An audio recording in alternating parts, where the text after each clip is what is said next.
Savannah Cheney, thank you for being here. It's good to have you. It is good to be here. I'm excited. Savannah, we are next door neighbors. We've been friends for 5-6 years, however long. Something like that. We've been lovers. We've been You are funny. neighbors. Morgan thinks that you're dating if you go on a couple dates. I mean, there's no real definition, right? You're right, but we disagree about that. All right. Excited to have you here. Excited to hear your opinions on dating because you are a smart person. You're wise. And people have a lot to learn from you. I learn a lot from you. So that is very kind. Thank you. I'm excited. How has your approach to dating changed compared to when you were 18? We met when you were 18. Mm-hmm. Now you're 23. How has your approach to dating changed from then compared to now? That is a really good question. I feel like when I was 18, I was still in the fun stage where I hadn't gone on my mission yet. I had just graduated high school and I wasn't necessarily looking for anything serious.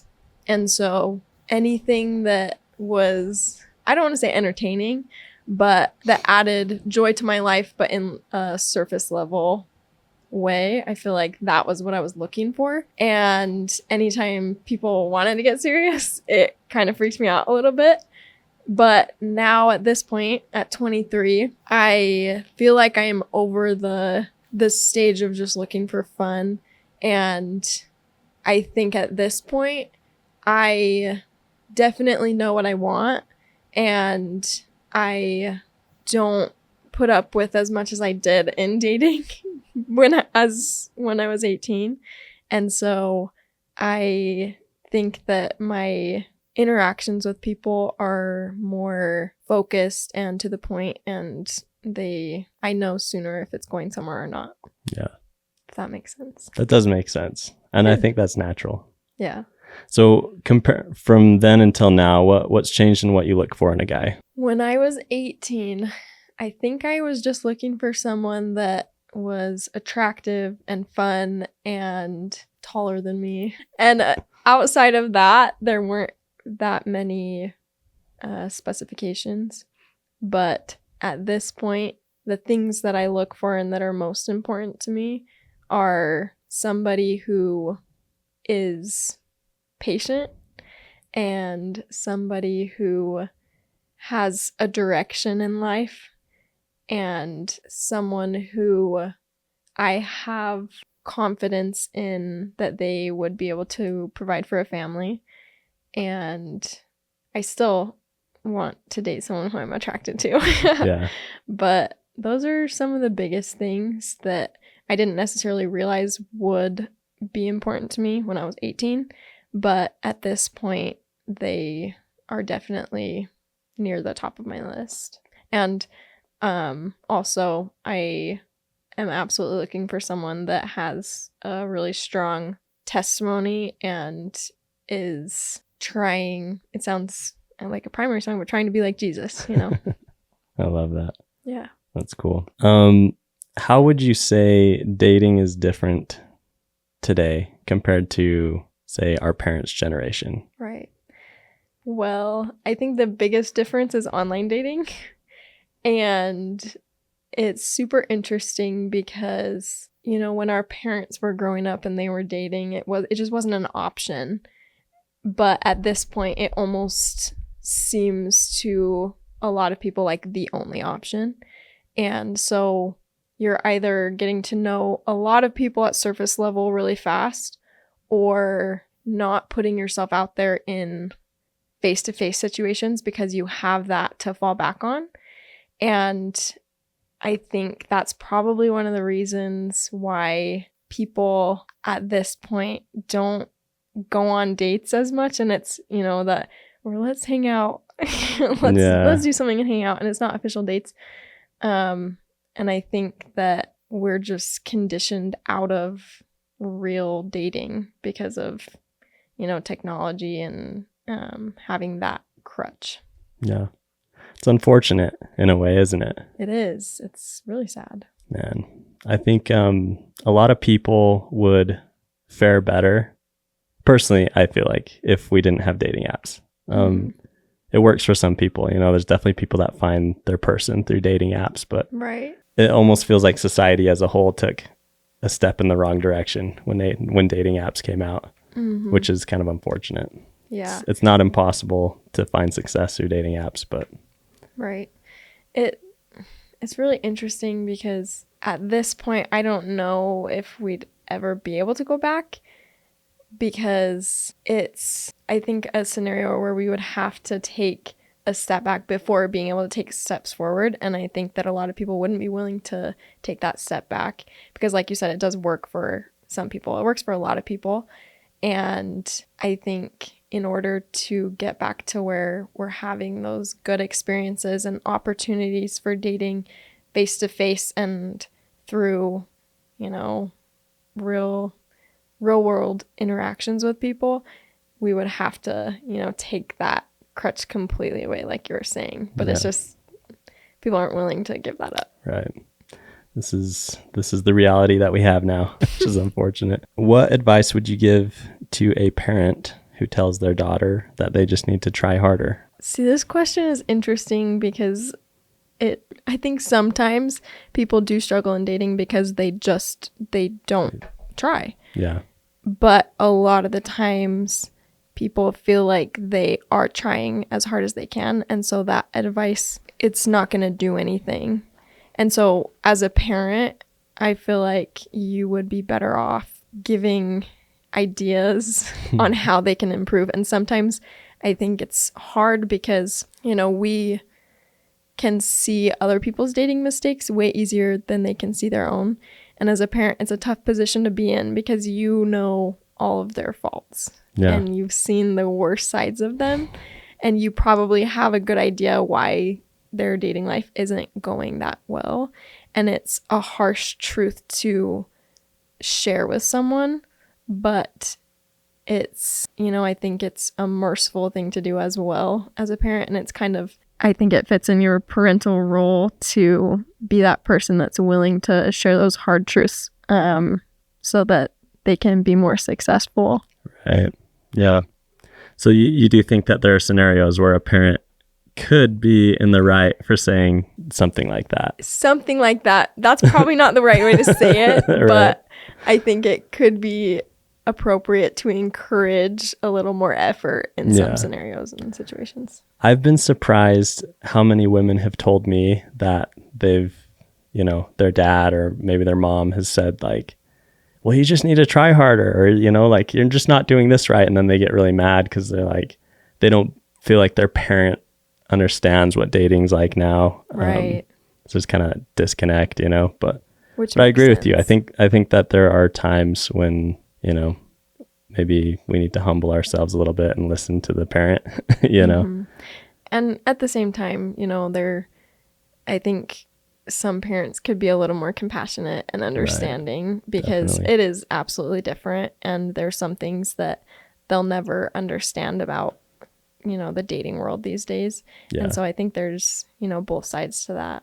Yeah, for sure. How do you feel like church culture has helped or hindered dating? I think in a lot of ways it is helpful, and not even just the culture, but the organization, because, you know, singles wards are a unique opportunity that the rest of the world doesn't have. Right. You know? Yeah. Where, especially if you're not going to school and you work somewhere where you're not going to meet people, and, you know, there's not a lot of opportunities to be social.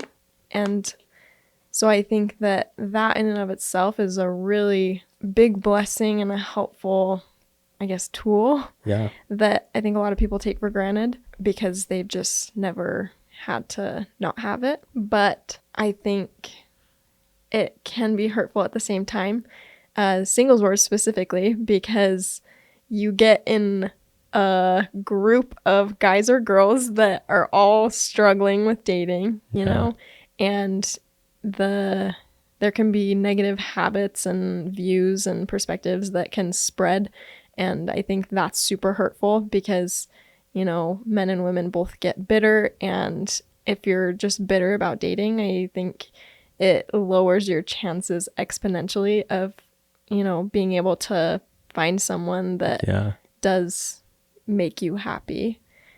But I also think it's helpful. There are certain things about the gospel or about, church culture that are really helpful. Like, I think the law of chastity, because, outside of this expectation of, not having sex before you're married, it's really interesting to look at research that's done, nobody affiliated with the church. It's just science, and they do research on how that affects your brain. And it's crazy how much it damages your brain to, have those sexual relationships outside of marriage or with a bunch of different people. Right. And people don't want to admit or recognize that it is so hurtful, but it's just a fact. And so I think that's a really big blessing as well that is underappreciated. Yeah, that's cool.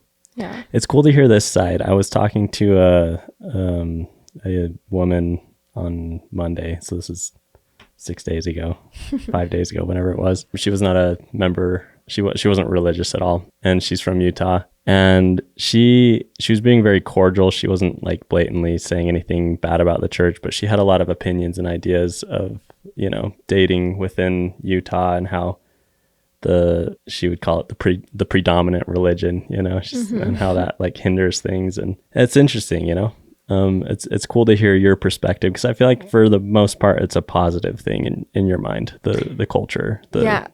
And I guess that probably has to do with the fact, like, I am a member. Yeah. And so I could absolutely see why, if you're not a member and you're living in Utah, why you would feel like the church culture hinders it, because, there is a big emphasis on temple marriages. Yeah. And so if you're a member of the Church of Jesus Christ of Latter-day Saints and you want a temple marriage, you're probably not going to be giving as much attention to people that aren't going to be able to just don't have those same goals. Right. Because that's not fair to either of you. Yeah. It's kind of an intense thing. You hear people outside of the church, outside of the Church of Jesus Christ Latter-day Saints, they talk about how members of the church are very picky and very cautious to move into a serious relationship. I often think about it like, well, yeah, because it's a big deal to like be with someone for eternity. If you don't have that eternal perspective, it's in some ways a little more casual, because you're like, oh, well, maybe we'll last a year, maybe we'll last 5 years, and it's okay if it ends. Right. When you're thinking like, oh, hey, like we're going to get married and this is it forever, like I think a lot of people, maybe rightfully, but maybe it goes in the direction of being a little too scared to commit, Mm-hmm. But people are cautious. Right. That's so interesting. It makes me think of, I was having a conversation with my friend, her, Courtney. Oh, yeah. But I was talking to her the other day, and she was saying that she just doesn't think that people are meant to experience as much heartbreak as we do. Because if you think about how things worked, 100 years ago, having like a serious boyfriend or girlfriend and breaking up just wasn't a thing. Right. You're on the farm and you get set up with the next door neighbor who lives 5 miles away, and you're probably going to get married. Exactly. And so it's just so interesting, because I think that, there's a lot of truth to that it's not really, we're not equipped to handle that kind of grief. Yeah. Especially so many times in our life. Yeah. But, this is just where we are, and it's almost unavoidable. Right. But I think for that reason, it is a really good and healthy thing that there is that caution, and I think it's hurting more than helping to, just have a bunch of serious relationships and just try them out and then get your heart broken or break hearts over and over and over again. But yeah, I just thought that was a really interesting insight, and I hadn't thought of it before. Yeah, I haven't thought of that either, but I would agree. Mm-hmm. I think there's probably more heartbreak today than there's ever been. And that is a very natural segue. You are no stranger to heartbreak. Yes. And I asked you permission. Is it all right if we talk about your divorce? Yeah. All right. Well, tell us the story. Tell us your marriage story and what happened with that, because you have a very powerful story. Well, thank you. I don't even know where to start, but I guess there was a guy and I dated him.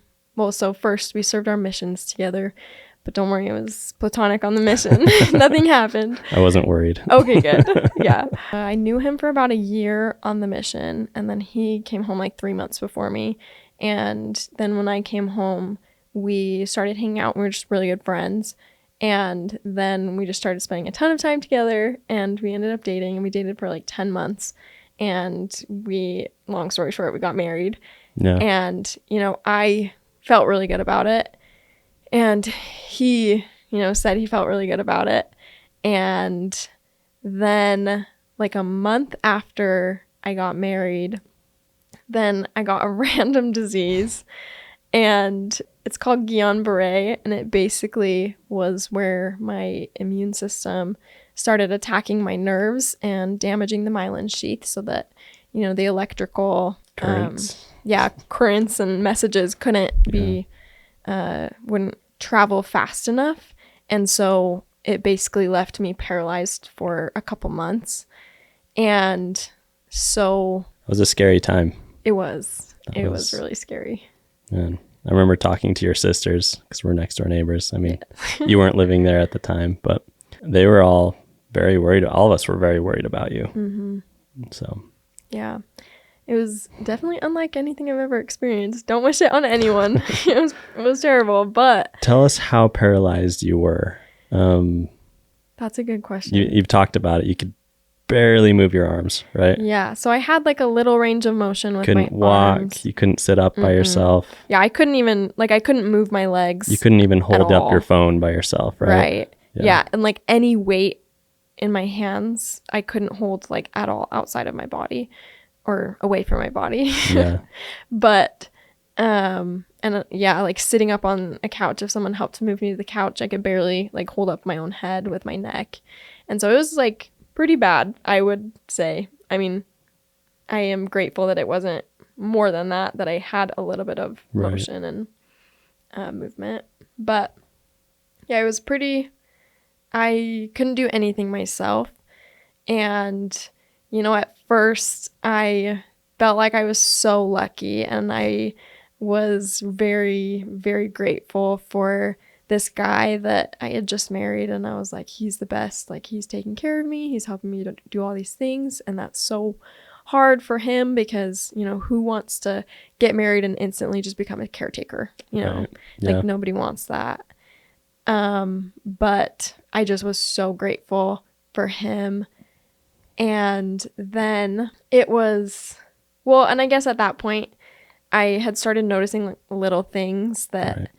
We should preface this. You already knew that your disease was temporary, right? Oh, yeah. It wasn't, it's not like, oh, hey, I'm paralyzed. This is for the rest of my life. Like most people with Guillain-Barré, it's something that happens for a few months and then they recover, right? Right.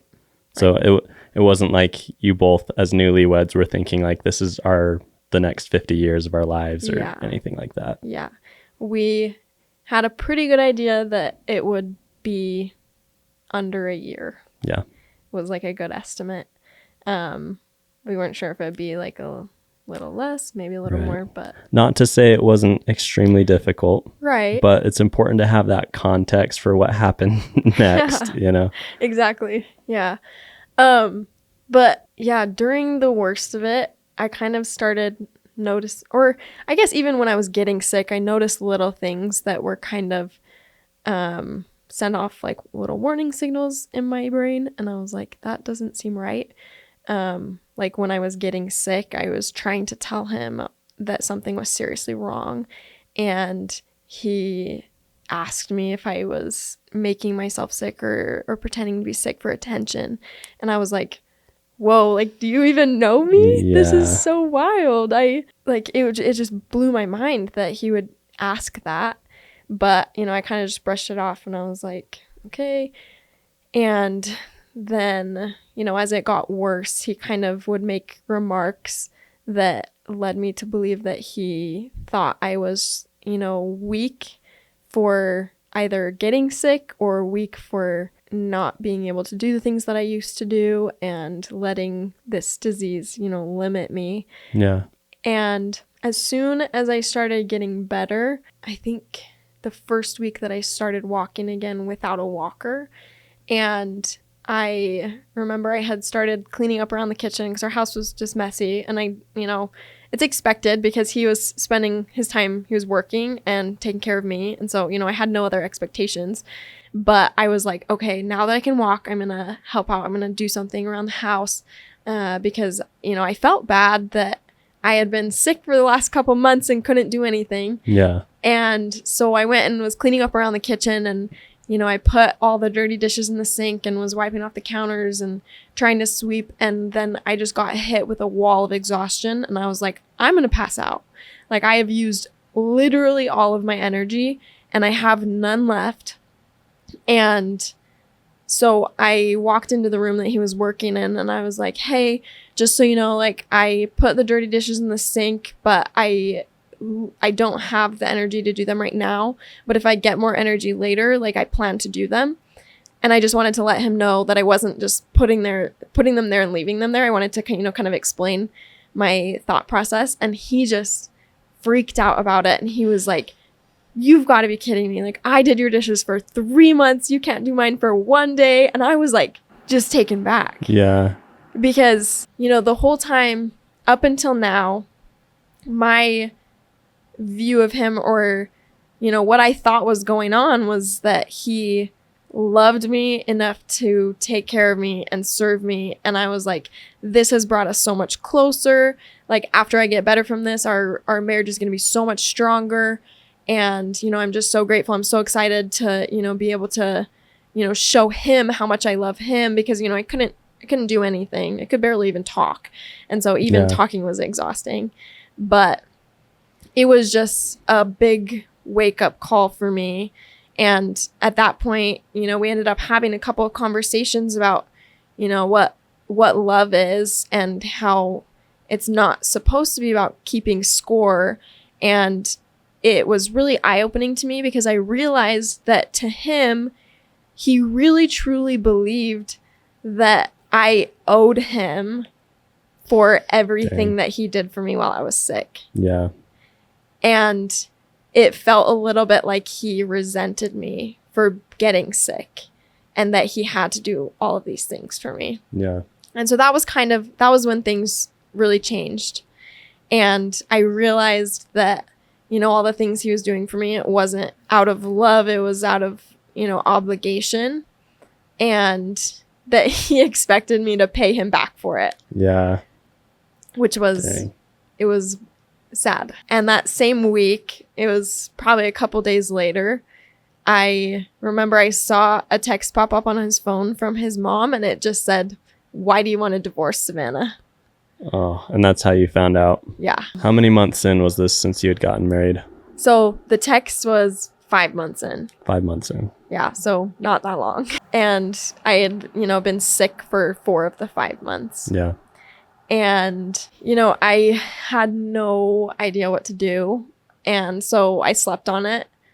And the next day I, went and confronted him, and I was like, hey, just so you know, I saw this text. What is going on? And because he had given me no indication that he was unhappy or that he, had any regrets, or... You had no idea. Yeah. Just, it was completely out of the blue. Yeah. And then we had a conversation, and he just told me, he said his mom was misunderstanding what he said, and that he didn't say he wanted a divorce. He just said he didn't want to be married anymore, which I'm not entirely sure how that's that different, but yeah, the distinction was really important to him. And so, we had a lot of conversations about that and what it meant. And, at that point, he was adamant that he was staying. He just didn't want to be there. And, then long story short, it just kept progressing, and he just kept, pulling himself farther and farther out of it. Yeah. And This whole time, I remember you told me you were trying really hard to salvage things. Mm-hmm. Yeah, there were a couple of things that, in the very beginning of our marriage, in the first month when it was good, he had, started telling me things that he wanted me to improve on. Like, he didn't feel like I complimented him enough. And so I was like, hey, I'm going to compliment him all the time. And, from the beginning, anything that he brought up, I did, everything I could to try and, make him happy and try and, fix whatever it was that I was doing that was making him unhappy. And at one point, his mom called me because she also was very intent on fixing our marriage. Right. She didn't want her son to get divorced, and she called me and told me a couple of the things that he had told them.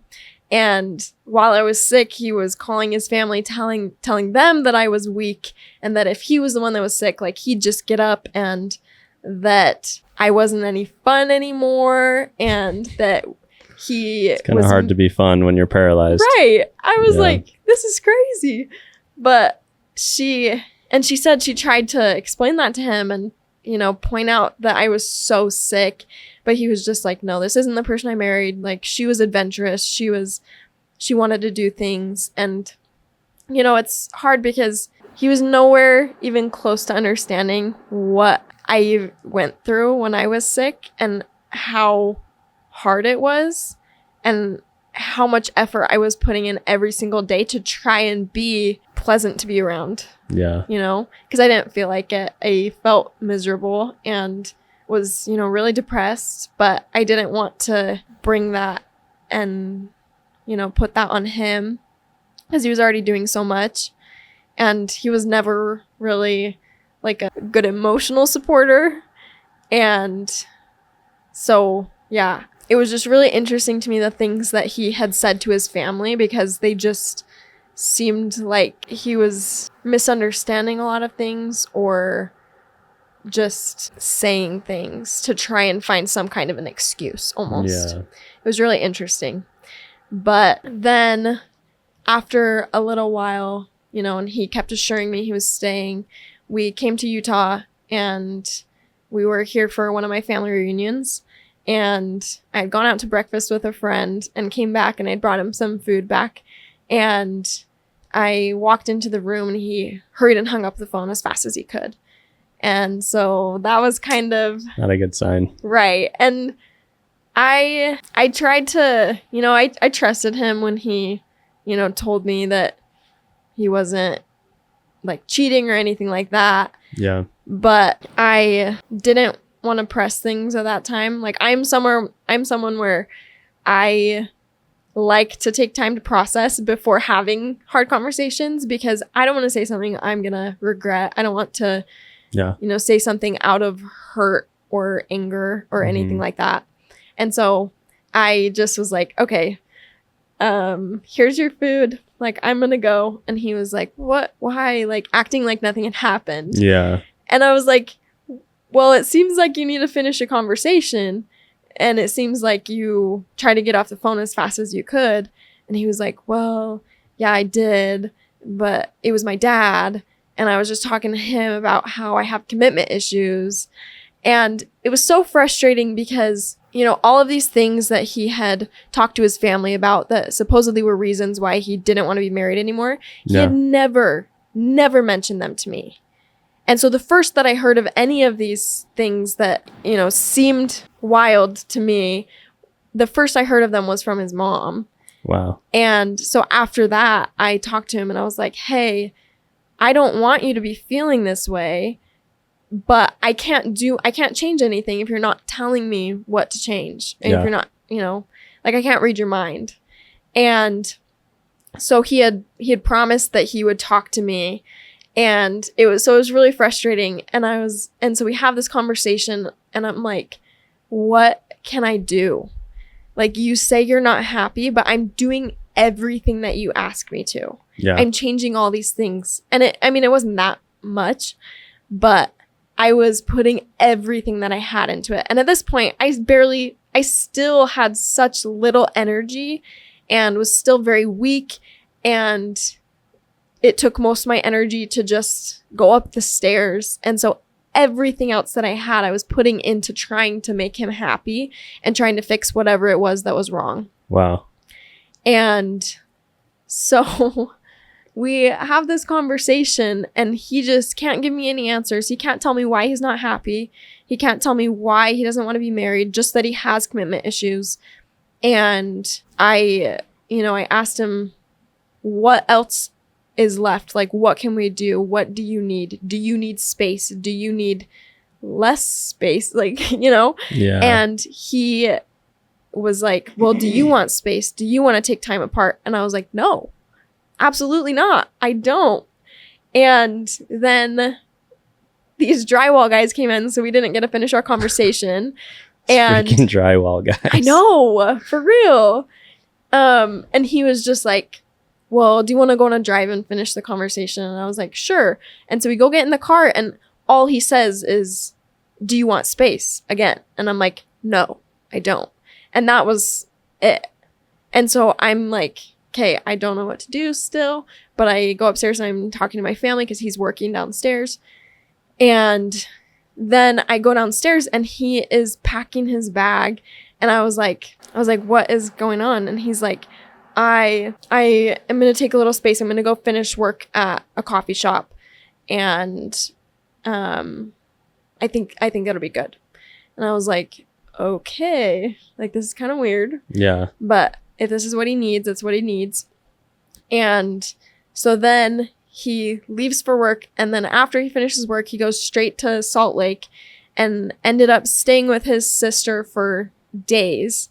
And all this time, he won't text me back and he won't call me back. And I'm just like, what is going on? Like, where did he even go? And then he drives all the way back to Idaho and packs up all of his stuff from our house. And after he had packed up all of his stuff, then he finally calls me back and it just tells me he's leaving. And I had no clue what to say or do. Yeah. And so we have like a 2-hour conversation on the phone. And I just was like, it has only been 5 months. Like and I've been sick for 4 of them. And I'm like, what are you basing this decision off of? Yeah. And he still just had no answers. And he just was, saying he just had to do it. He just had commitment issues. He wasn't ready. He didn't want to be married. But, aside from that, he had no real reasons. Yeah. But then after, 2 hours of him saying he's firm in his decision, he's not changing his mind. He won't agree to try marriage counseling. He won't agree to just give it more time. He won't agree to, any kind of solution. He just was set in his decision that he was leaving. Yeah. And then he came and, dropped some stuff off to me because I was still really sick and I left my medication there aside from, like a week's worth. At this point, how much could you move? So at this point, I could move a lot, but I couldn't run. And if I, squatted down all the way to the ground, it was a chore to stand back up. Right. I'd have to push off the ground. I remember you saying going up the stairs, you'd have to pause halfway through to get to the top. Yeah. And usually have to like put some weight on my arms on the railing. It's very painful too, right? Yeah. Yeah. And, just couldn't sleep. Just a lot of weird adverse effects. Yeah. But he ended up dropping off some medication and he basically told me to try and convince him again to stay. And he was like, my heart is really soft right now, so maybe you'll be able to convince me. And it's so cruel. No kidding. Because I think that even when he said that, he knew he was still going to leave. Yeah. But again, I spent an hour trying to reason with him, trying to talk to him, trying to figure out what was going on. And he was very adamant that I wasn't doing anything wrong. And so there wasn't anything I could do or change to fix anything. And at that point, he told me that God was telling him to leave, which was infuriating. Yeah. But, at that point, I was done arguing. He was so set in his decision. Mm-hmm. And so the next day, I called my mission president, our mission president, and talked to him because I was like, well, like, he's leaving. Yeah. And he really did a lot to help bring me peace, because I had started doubting myself and wondering, if I was just dumb and married him, and like maybe my good feelings about marrying him, like where did those come from if this was just gonna happen? And and him saying God was telling him to leave. And did you start feeling it all like it was your fault? The whole time it was happening, I always had that in the back of my head, and it was hard for me to comprehend why he would leave if I wasn't doing anything wrong. Yeah. And so that was just something I couldn't come to terms with, and I was like, it must be me, because why else, Yeah. But after talking to my mission president, he really, really helped to bring me a lot of peace and understanding about, my revelation and my feelings. They were completely, correct and valid. Just because he is or decided to, make these decisions, it doesn't invalidate the things that I've felt and experienced. And then I ended up asking my then husband to talk to our mission president. And I was like, this is the last thing. He wasn't talking to anybody about it. He wasn't getting advice. Yeah. And so I was like, just talk to him. And so we ended up talking to him. And right after we talked to him, I don't know what happened in their conversation, like what all it was, but he ended up calling me and, apologizing and saying he was completely wrong and begging me to take him back and making all these promises and, committing that he would never leave and that he was just all in for the rest of our lives. Even if, and he like sent me this whole list, and he's like, even if this or this or this or this, and all of these things that he hated, like even if he's like, even if you decided to be liberal, which is his biggest nightmare, he's like, even if you decided to be liberal, I would still stay with you. Wow. And so that was a big deal coming from him, Yeah. And so I was like, okay, he seems serious about it. And so, he came back and we moved back to Idaho, moved his stuff back in. But it only took a couple weeks before he was back to, talking all the time about how much he didn't want to be there and didn't want to be married and didn't want me. Just all over the place. Yeah, it was crazy. And so, the rest of the story, it was back and forth a lot. Yeah. And I think it was around this point when I found out that he, I was talking to one of your sisters, and she mentioned that he was deciding to leave you. Mm-hmm. And I remember talking to my brother about it. We're both your next door neighbors, your family's next door neighbors. And I remember my brother looked at me and he said, he shook his head and he said, in sickness and in health. Mm-hmm. And I remember thinking about that and going, yeah, like that's what we agree to when we get married. Right. That idea of him saying, she's not the person that I married. I married this fun person, and, essentially implying now she's sick and she's not who I married, mm-hmm. That doesn't matter. That's not at all a good enough excuse to call it quits. Yeah. And it's hard because he would never admit that me getting sick had anything to do with it. But I saw the change clear as day. Yeah. I had nothing to do but watch. Right. And, the first month it was good. And when we were dating and when we were engaged, he was excited about it. And he, had real feelings. And then, when he finally did leave, we ended up moving to Puerto Rico because he was convinced it would solve his commitment issues if I was the only person that he could even talk to where we were living, because he doesn't speak Spanish. I was like, at this point, I'm willing to try anything. And I remember I went to lunch with my cousin before I left, and I knew full well, and I told her before we left, that us moving to Puerto Rico would speed up the process whichever way it went. Yeah. At this point, he had gone back and forth so many times. It was like pretty much every other day at this point, or even the same day, saying he's going to stay or he's going to leave, right? Right. Yeah. And even the days he would say he was going to stay, he was still, looking me in the eyes, telling me how much he didn't want to be with me. And it had been tearing me apart for months at this point, at the point we moved to Puerto Rico. And I just didn't know how much more I could handle. Yeah.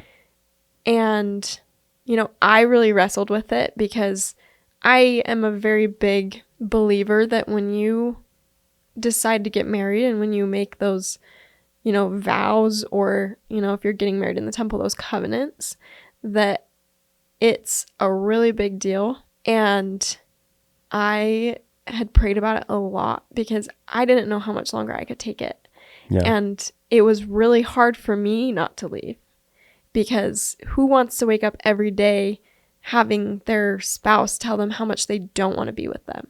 Yeah. And feeling like they are just not lovable or not worth staying for, and all of these things, these feelings that surfaced through this experience. But I remember feeling like I should be patient, and I didn't know what that meant. But when I went to lunch with my cousin, I told her, we are either going to come back from Puerto Rico stronger than ever, and we're going to work really hard, and it's going to work out, or we're going to come back and it's going to end. Yeah. And we were 3 weeks into Puerto Rico, and he just kept saying those things that, he knew it hurt me. Yeah. He knew it was something, it was a pain point for me. Eventually, I just told him, I was like, hey, if you tell me you're leaving one more time, I just need you to go and not come back, because I feel like I'm dying inside. It was so much more painful than anything I'd gone through earlier in the year when I was really, really sick. Wow. And see, and that's wild to me, because, and I've told you this, my biggest fear is being paralyzed. Right. Nothing scares me nearly as much as being paralyzed. Yeah.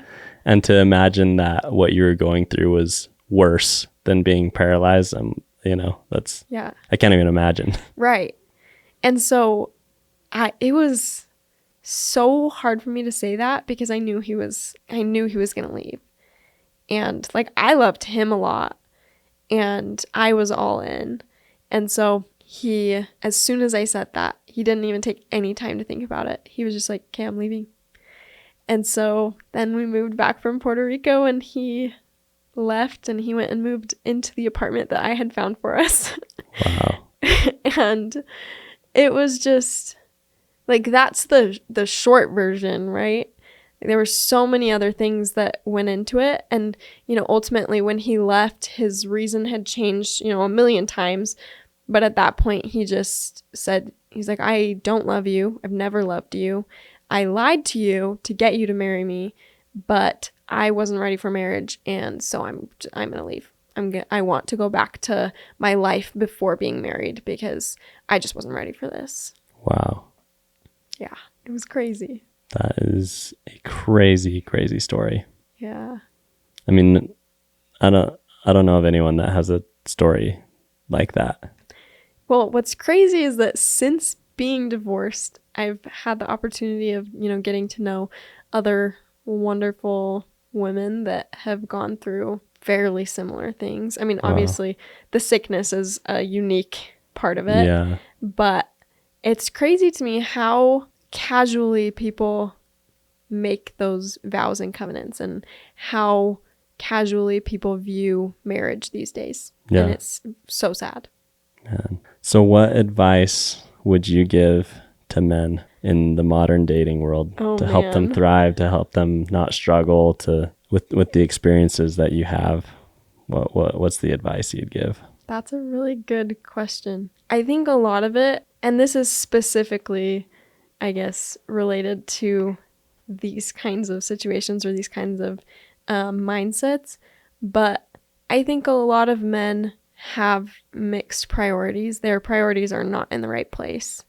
And, I think later down the line, then they'll realize that the things that they've chosen to focus on don't bring them as much satisfaction and happiness and purpose in life as they'd originally thought that it would. And so it's hard to decide to prioritize things that you don't necessarily feel excited about right now. But I think it's really important that, men are making decisions based off of, what's going to bring them purpose and satisfaction in the long run.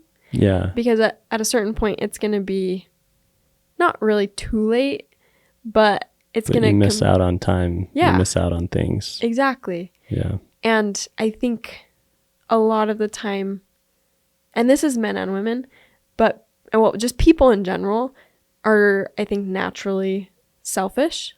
Yeah. And we've talked about this a little bit, how when you go from dating to being married, it's a complete 180. You go from when you're dating, like you do want to be a little bit selfish. You want to, you don't want to marry someone crazy. Right. And if you're not careful, sometimes you don't know, right? It's true. People can fool people, right? But we can also decrease our chances of ending up with someone who's not a good fit or who's straight up crazy if we try to focus a little bit on ourselves when we're dating, right? But then like you're saying, as soon as you get married, it flips. Now it's 100% about the other person. Yeah. Until you die. Right. And as we believe, into the next life as well. And that's how it should be. Yeah. And you shouldn't be entirely selfish when you're dating. Right. And I think it mainly applies to, when you're picking a person. Vetting them. Right. Yeah. You're finding the person that you want to be selfless for the rest of your life. Yeah. You want to find someone that, you're going to make it as easy on yourself as possible because, marriage is hard, even with it's two great people. Really? Yeah, exactly.